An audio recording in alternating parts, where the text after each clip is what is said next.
তিনটি স্থানে কেউ কারো কথা মনে রাখবে না। হযরত আয়েশা সিদ্দিকা রাদিয়াল্লাহু তাআলা আনহা থেকে বর্ণিত, তিনি বলেন, আমি বিশ্বনবী সাল্লাল্লাহু আলাইহি সাল্লামকে প্রশ্ন করেছি, ওগো আল্লাহর রাসূল, আপনি কি কিয়ামতের ময়দানে আপনার পরিবারের কথা মনে রাখবেন? রাসূল সাল্লাল্লাহু আলাইহি সাল্লাম বলেছিলেন, তিনটি স্থানে কেউ কারো কথা মনে রাখবে না।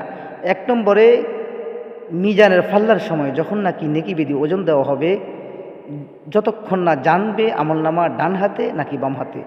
দ্বিতীয় নম্বরে আমলনামা প্রদানের সময় যখন তাকে ডেকে বলা হবে তোমার আমলনামা তুমি পড়ো, আর যতক্ষণ না জানবে আমলনামা সামনের দিকে অর্থাৎ ডান হাতে নাকি পিছন দিকে অর্থাৎ বাম হাতে, যতক্ষণ না জানবে। তৃতীয় নম্বরে ফুলসেরাত পার হওয়ার সময়। এই তিনটি স্থানে কেউ কারো কথা মনে রাখবে না।